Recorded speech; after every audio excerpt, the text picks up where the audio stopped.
అందరికీ నమస్కారం. నేను రమ. ఈ రోజు మనతో ఉన్నారు ప్రముఖ ఆధ్యాత్మికవేత్త మరియు తంత్ర జ్యోతిష్యులు చింత రుక్మాంగదరావు గారు ఉన్నారు. మాట్లాడదాం. నమస్తే సార్. మాతృదేవో భవ, పితృదేవో భవ, ఆచార్య దేవో భవ. ఓం నమో మాందేశ్వరాయ నమః.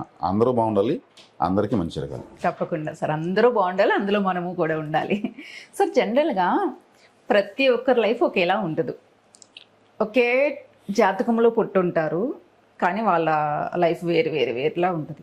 ఒకే పేరు చాలా మంది పెట్టుకుంటారు. ఇప్పుడు నా పేరు రమ అనుకోండి, నా పేరు చాలా మందికి ఉంటుంది, కానీ ఆ పేరు పెట్టుకున్న వాళ్ళందరికీ ఒకే వైబ్రేషన్, ఒకే సక్సెస్ఫుల్ లైఫ్ ఉండదు. అది ఎందుకని సార్ అసలు? మంచి ప్రశ్న అడిగారు. ఇది ప్రతి ఒక్కరికి అవసరమైనటువంటిది, ఆసక్తికరమైన విషయము. మనము దీనిపైన మనం చాలా మంచి విషయాన్ని తెలియజేయబోతున్నాము. ఇప్పుడు ఒకే పేరు ఉన్న వాళ్ళందరూ ఒకేలా ఉండరు. ఒకే రోజు పుట్టిన వాళ్ళు ఒకేలా ఉండరు. అంటే జాతకం బాగుంటే బాగుంటుంది, పేరు బాగుంటే బాగుంటుంది అంటూ ఉంటారు కాబట్టి క్వశ్చన్ అడగడం జరిగింది. ఇక్కడ వచ్చేక్కడికి ఇంకొన్ని ప్రత్యేకమైన విషయాలు ఉన్నాయి. నదుల పేర్లు, పుష్పాల పేర్లు పెట్టుకోకూడదు అంటుంటారు. అవును సార్, ఎందుకని? అంటే పుష్పాలు వాడిపోతాయి, తక్కువ టైం. అందువల్ల ఆ పుష్పాల పేరు పెట్టుకోవడం వల్ల వీళ్ళకు అంత వికాసం ఉండదు, తాత్కాలికమైనటువంటి సంతోషాలే ఉంటాయని. నదులు ప్రవహిస్తున్నట్టు స్థిరంగా ఉండవు, కరువు వస్తే ఎండిపోతాయి. నదుల పేర్లు పెట్టుకోకూడదు. అదేవిధంగా నక్షత్రాల పేర్లు కూడా పెట్టుకోకూడదు. స్వాతి నక్షత్రంలో పుడితే స్వాతి అని, చిత్తా నక్షత్రంలో పుడితే చిత్ర అని, రోహిణి నక్షత్రంలో పుడితే రోహిణి అని, రేవతి నక్షత్రంలో పుడితే రేవతి అని. నక్షత్రాల పేర్లు కూడా పెట్టుకోకూడదు. నక్షత్రాల్లో పాదాలు ఉంటాయి, పాదాలకు అనుసరించి పేర్లు పెట్టుకోవాలి. ఈ అనుభవంలో కలిసి రావడం లేదని తేలింది. అదేవిధంగా ఒక ఇద్దరు వ్యక్తులు ఒకే రోజు ఒకే చోట పుట్టినా ఒక వ్యక్తి గొప్ప వాళ్ళు అవుతున్నారు, ఒక వ్యక్తి అటడు స్థాయిలో ఉంటారు. ఇద్దరితో ఒకే జాతకం అవుతుంది. మరి ఇదే ఇక్కడ వచ్చే కాడికి ఏం ప్రభావితం. ఇతను ఒకవేళ గొప్పగా బతికినా వేరియేషన్ ఉంటుంది, వీళ్ళ డెవలప్మెంట్కి వాళ్ళ డెవలప్మెంట్. ఇక్కడ వచ్చే కాడికి గొప్పగా పుట్టిన వ్యక్తి యొక్క తల్లిదండ్రులు, వాళ్ళ డిఎన్ఏ, వాళ్ళ ఫోర్ ఫాదర్స్, వాళ్ళ కులదేవత వేరు. ఆ పక్కనే పుట్టిన బిడ్డలో పుట్టినటువంటి వ్యక్తికి అతని డిఎన్ఏ వేరు, తల్లిదండ్రులు వేరు, వాళ్ళ కర్మ వేరు, వాళ్ళ పూర్వీకులు వేరు, వాళ్ళ కులదేవత వేరు, వాళ్ళ కర్మ సిద్ధాంతం వేరు. ఎంటైర్ ఏలుముద్ర కూడా మారిపోతుంది. అప్పుడు ఇద్దరికి ఒకేలాగా ఉన్నట్టు ఏలుముద్ర కూడా ఒకటికి రావాలి కదా. వీళ్ళ పూర్వీకులు చేసిన పుణ్యపాపాలు వేరు, వీళ్ళ పూర్వీకులు చేసిన పాపపుణ్యాలు వేరు, వీళ్ళకి ఆస్తులుగా సంక్రమించినటువంటి పాపపుణ్యాలు వేరు. వాళ్ళ పూర్వీకులు చేసిన పుణ్యాలేంటో తెలియదు, వీళ్ళ పూర్వీకులు చేసిన పుణ్యాలేంటో తెలియదు. ఆ రెండు ఒకటే ఎలా అవుతాయి? కావు కదా. కులదేవత మారిపోతుంది. బెడ్ పక్కన ఉన్నంత మాత్రాన యాషెస్ ఎలా అవుతుంది? కానే కాదు. ఇప్పుడు 700 కోట్ల జనాభా ఉన్నారు ప్రపంచంలో, 700 కోట్ల జాతకాలు ఉన్నాయి. ఇంకో 100 కోట్లు పుడతారు. ఇవి కాకుండా ఇంకో 100 కోట్ల జాతకాలు పుడతాయి. గ్రహాలు 9, నేను చెప్తున్న మాందితో కలిపితే 10, నక్షత్రాలు 27, రాసులు 12. కానీ ఎవరి జాతకం ఒకరి జాతకం ఒకరిలా ఉండదు. ఎవరి ఇండివిజువల్ జాతకం అంతే. అంటే మనం వెనక తెచ్చుకున్నదంతా ఇక్కడ చూపిస్తుంది, అంతే కర్మ అంతా. కాబట్టి ఇక్కడ ఒకే రోజు ఒకే రాశిలో పుట్టిన వాళ్ళు, లేదు ఒకే పేరు పెట్టుకున్న వాళ్ళు ఒకేలా ఉండాలని ఇక్కడ సిద్ధాంతం లేదు. కాబట్టి నక్షత్రంలో పుట్టిన వాళ్ళు సంబంధం పూర్తిగా ఉండదు. ఇప్పుడు స్వాతి నక్షత్రం 3వ పాదం అంటే స్వాతి నక్షత్రం 3వ పాదంలో పుట్టినంత ఒకేలా ఉండాలి కదా? ఉండరు. ఇక్కడ వ్యక్తిగత జాతకంలో పుట్టిన లగ్నానికి చాలా పాయింట్లు అండర్లైన్ చేయాల్సి వస్తుంది. ఒక యోగం జాతకంలో ఉండాలంటే లగ్నాధిపతి 5వ ఇంటి వాడు 9వ ఇంటి వాడు ఫస్ట్ ఎక్కడో చూసుకుంటే చాలు. వాళ్ళ ముగ్గురు బాగుంటే ఇంక దశ అవసరం లేదు, భుక్తి అవసరం లేదు, వాళ్ళ జ్యోతిషం అవసరం లేదు. వాళ్ళు పట్టిందంతా బంగారు అంటారు కదా, బంగారం డైమండ్సే. 1, 5, 9 అదుపులు బాగుంటే చాలు, ఇంకా మీరు ఇంకేం అవసరం లేదు.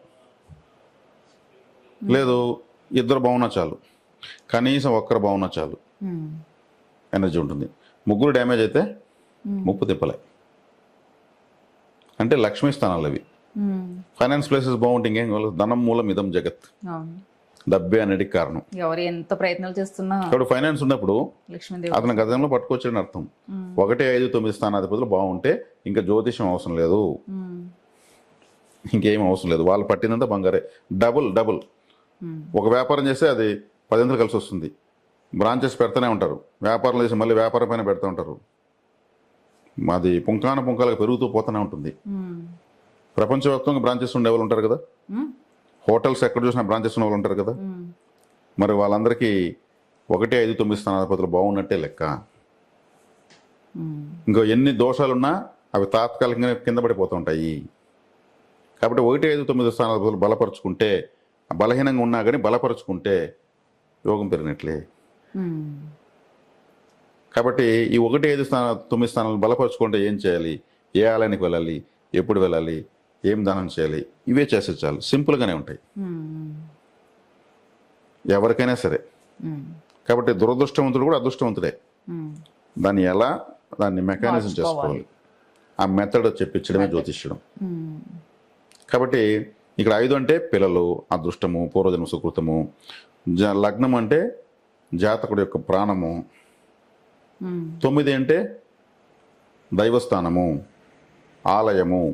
9వ స్థానం ఎవరికైతే డ్యామేజ్ ఉంటుందో వాళ్ళు ఏ గుడికి వెళ్ళినా ఫలితం రాదు, ఏ టెంపుల్కి వెళ్ళినా ఫలితం రాదు. నేను చెప్తాను, అవును గురుగారు మేము వెళ్తూనే ఉన్నాము, ఏం ఫలితం రాలేదు. 9వ స్థానం డ్యామేజ్ అయితే, చిన్నప్పుడు స్కూల్లో టీచర్స్ కూడా వీళ్ళకి యాంటీగా ఉంటారు, బాగా రాసులు మార్కులు లేరు. గురువు కాబట్టి గురువు వ్యతిరేకం అయిపోతాడు. 9వ స్థానం బలహీనంగా ఉంటే చిన్న వయసులో తండ్రి చనిపోతాడు. మా నాన్న లేడండి, చిన్నప్పుడు చనిపోయాడు అంటూ ఉంటారు. 9వ స్థానం అంటే అంత ఇంపార్టెంట్. లగ్నం బలంగా లేకపోతే ఇతని స్వభావం బాగుండదు. ఉగ్రవాదులు పుడతారు కదా, వాళ్ళు ఎవరినో చంపేయాలనేసి ఆలోచిస్తుంటారు కదా, వాళ్ళ లగ్నమే డ్యామేజ్ అయింటుంది. వాళ్ళ విపత్కర పరిస్థితి సృష్టించడానికి పుట్టినారని అర్థం. 5వ స్థానం అంటే ఏమి, తర్వాత మన వంశం ఉందా లేదా, మనకు పిల్లలు ఉన్నారా లేదా. పిల్లలు లేకపోతే వాళ్ళు ఏ ప్రోగ్రాంకి రారు, పిలిస్తే కూడా రారు. వాళ్ళని కేవలం చూస్తారు, వాళ్ళ దగ్గర ఆశీర్వాదం తీసుకోరు. ఆ పెద్ద అవమానం. అట్లా చూస్తారు జనం కూడా, ఎందుకన్నా మరి అంతే, అది వాళ్ళ దురదృష్టం. అట్లా అనిపించుకోవడం. కాబట్టి 1, 5, 9 స్థానాలు వాస్తవానికి దోషం కాదు, కానీ అట్లా కరెక్ట్. అంత నాలెడ్జ్ ఉండాలి కదా, అందరికి ఉండాలి కదా. ఇప్పుడు మనం చెప్తున్న నాలెడ్జ్ అందరికి ఉండాలి కదా, మెచ్యూరిటీ ఉండాలి కదా, ఈజీ కాదు కదా. కాబట్టి ఈ 1, 5, 9 స్థానాలను బలపరుచుకోవాలి. ఇవి మళ్ళీ గొప్ప వాళ్ళే. ఇప్పుడు మనం అన్నాం కదా, ఒకే రాశిలో పుట్టిన వాళ్ళు, ఒకే రోజు పుట్టిన వాళ్ళు, ఒకే పేరు ఉన్న వాళ్ళు, ఒకే టైంలో పుట్టిన వాళ్ళు సమానంగా ఎందుకు లేరు. జ్యోతిష్యంలో అందరికీ ఎందుకు అంత ఇది రావడం లేదు అంటే, ఇప్పుడు వచ్చేక్కడికి మన లక్ష్మీ స్థానాలను యాక్టివేట్ చేయాలంటే ఏం చేయాలి అంటే, నీళ్లు వెళ్ళని చోటకి రైతు ఏం చేస్తాడు, నీళ్లు వెళ్ళేదానికి రూట్ ఏర్పాటు చేస్తాడు, ఆడ పంటలు వేస్తుంది. ఇక్కడ 1, 5, 9 స్థానాలను బలపరచాలంటే ఏం చేయాలో మనం ఆ ఫర్టిలైజరు, ఆ పెస్టిసైడు ఇచ్చేస్తున్నాం. అవి చేసుకోవాలి. ఇప్పుడు మనం చెప్పింది విన్నంత మాత్రాన వాళ్ళకు ప్రయోజనం, విన్నారు అంతే, చేసుకుంటేనే ఫలితం. చేసుకోవడానికి కూడా యోగం ఉండాలి. కరెక్ట్, దేనికైనా యోగం ఉండాలి. కాబట్టి ఇక్కడ ప్రతి ఒక్కరూ గొప్పవాళ్ళే. ప్రతి ఒక్కరి జాతకంలోనూ భగవంతుడు అన్ని పెట్టుంటాడు. నువ్వు ఇది చేసుకుంటే గొప్పవాడు అవుతావు, ఇది చేసుకుంటే చెడిపోతావు, దీన్ని టచ్ చేయదు, దీన్ని టచ్ చేయి, దేని టచ్ చేయాలి, దేన్ని టచ్ చేయకూడదు అనేది ఉంటుంది. దాన్ని తెలుసుకుని దాన్ని ఆచరించుకుంటే చాలు. కాబట్టి ఇక్కడ ఈ పేర్ల విషయంలోకి వచ్చేకాడికి మామూలు న్యూమరాలజీ అంటుంటారు మామూలుగా. నేను ఈ మధ్యకాలంలో చూస్తే, కొద్ది సంవత్సరాల ముందు న్యూమరాలజీలో ఏ పెట్టుకుంటే మీకు ఆ యోగం వస్తుంది, జెడ్ పెట్టుకుంటే యోగం వస్తుంది, 2 డబుల్ ఈ పెట్టుకుంటే వస్తుంది, EAWSR ఈశ్వర్ ఉంది, EESWR ఈశ్వర్ పెట్టుకుంటే బాగుంటుంది. లాస్ట్లో ఈశ్వరికి ఐ వచ్చింది, ఐ రాకూడదు, లెటర్స్ చేంజ్ చేస్తుంది. ఈశ్వరికి ఐ బదులు ఈ పెట్టండి, ఈ అంటే ఇస్తుంది, ఇట్లంతా ఏదో చెప్తా ఉన్నారు. వాళ్ళు ఎవరు ఇప్పుడు కనిపించడం లేదు. లెటర్స్కి పవర్ ఉంటుందా సార్ మామూలుగా? లెటర్స్కి ఉంటుంది అంటే, నేను ఇంగ్లీష్లోనే కరెక్షన్ ఇస్తే ప్రపంచంలో వేల భాషలు ఉన్నాయి, ఒక ఇంగ్లీషే దేవ భాష. ఇంగ్లీష్కి ఒకదానికే కరెక్షన్ ఇస్తున్నారు వాళ్ళు, అదే దేవభాష, సంస్కృతం దేవభాష. కాబట్టి అవన్నీ పని చెయ్యవు, చేయలేదు. కాబట్టే ఇప్పుడు వీళ్ళంతా లేరు. ఎందుకు లేరు అంటే, క్లయింట్స్ మళ్ళీ ఫోన్ చేశారు, నేను 3 ఏళ్ళు పెట్టాను, 5 జెడ్లు పెట్టాను, 7 పెట్టాను, ఏమీ లేదు, నా పేరు ఒకళ్ళు రిపేర్ చేసావు అంటున్నారు. ఇక గ్రహ సిద్ధాంతం కరెక్ట్. కానీ సార్, మనకి స్వతహాగా పుట్టినప్పుడు మన పేరెంట్స్ ఒక పేరు పెడతారు, మళ్ళీ ఆ పేరుని అసలు మార్చుకోవచ్చా? ఇక్కడ గవర్నమెంట్ రూల్స్ ప్రకారం ఏదో పేరు మార్చుకోవడానికి లీగల్గా ఏదో కొన్ని ప్రాసెస్ ఉన్నాయి. కానీ నక్షత్ర ప్రకారమే వాళ్ళ జీవితం నిర్ధారించబడుతుంది. లగ్నము, నక్షత్రం, పేరు మార్చినంత మాత్రాన జాతకం మారదు. ఇప్పుడు యాపిల్ కాయ ఉంటుంది, యాపిల్ కాయని మనము ఒక 100 మందికి డబ్బులు ఇచ్చి, ఇది మిరపకాయని 1000 సార్లు చెప్పండి అని చెప్తే అది మిరపకాయ అవుతుందా? 1000 మందికి డబ్బులు ఇచ్చి చెప్పించాం కదా, అందరూ ఏది చెప్తే అదే అవుతుంది కదా, ఉంటుంది కదా. మిరపకాయని యాపిల్ కాయ అనమంటే డబ్బులు ఇచ్చి ఒక 10,000 మంది అంటే అవుతుందా? ప్రకృతి సిద్ధాంతం ప్రకారం యాపిల్కాయ యాపిల్కాయే, యాపిల్. మిరపకాయ మిరపకాయే. మీరు జన్మ నక్షత్రం ప్రకారం పుట్టినారు, మీ జన్మ నక్షత్రం లగ్నం డిసైడ్ అయిపోయింది. దాని ప్రకారం దశలు భుక్తులు గ్రహాలు రిజల్ట్స్ చార్ట్ ప్రిపేర్ అయిపోతుంది. కానీ మనం ఏదో మార్చినంత మాత్రాన అక్కడ అవి వెనక్కి తగ్గవు. వాటి యొక్క అనుగ్రహం కోసం ఆలయ పరిహారం, వ్యక్తిగత పరిహారం, తంత్ర పరిహారం తీసుకుంటే, నేను ఇంతకుముందు ఒక వీడియో చెప్పాను, గ్రహాలను ఏమార్చడమే పరిహారం అంటే అని. మస్కా కొట్టడమే. ఒక స్ట్రిక్ట్ ఆఫీసర్కి నమస్తే నమస్తే నమస్తే అని పెడతాం ఎక్కడ కనిపించిన చోటంతా. ఆయన మన పైన కోపాన్ని తగ్గించుకుంటాడు. సైకలాజికల్గా ఆయన మనం ప్రసన్నం చేసుకుంటున్నాం.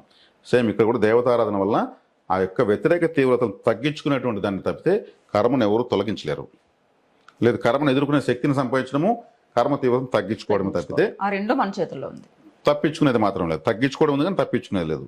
కాబట్టి పేర్లు మార్చడము, స్పెల్లింగ్లు మార్చడం వల్ల ఏమవుతుంది, టైం వేస్ట్. ఏదో జరుగుతున్న ఒక భ్రమలోకి వెళ్ళి చేసుకునేటువంటి పనులు తప్పితే ఇంకోటి కాదు. కాబట్టి ఇక్కడ అందరూ ఈక్వల్ కాదు, వారి వారి కర్మ సిద్ధాంతం వాళ్ళది, ఇలా ఉంటుంది. కాబట్టి దీన్ని సునిశ్చితంగా పరిశీలించుకోవాలి.